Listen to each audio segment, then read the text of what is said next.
Le projet reste à définir précisément, évidemment, mais on sait qu'effectivement la communauté musulmane était visée, des symboles de la communauté, également des imams salafistes notamment.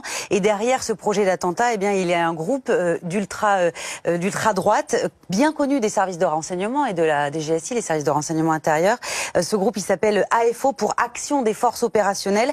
Ses membres estiment que l'islam est un danger pour la France. Ils ont d'ailleurs un site internet sur lequel il est expliqué bien qu'il faut faire la guerre contre, je cite, les tenants du système islamique implanté sur notre territoire.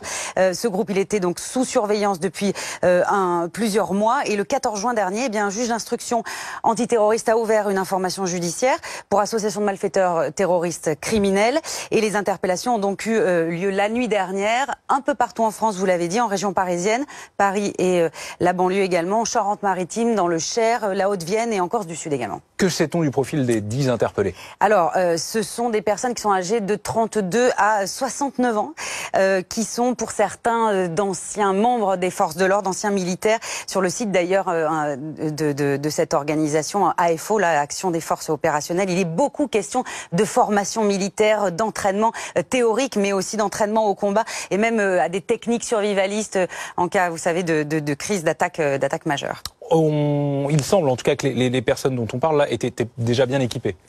Oui, alors les enquêteurs récemment ont découvert justement que ces membres cherchaient activement à se procurer des armes à feu et également, selon nos informations, lors des perquisitions, là, ils viennent de saisir des grenades artisanales, ce qui effectivement justifie aussi ce projet d'attentat, le matérialise aussi, et l'enquête qui doit déterminer le degré de maturité du projet donc se poursuit, notamment aussi grâce aux auditions qui sont en cours puisque les interpellations ont eu lieu la nuit dernière. Merci beaucoup.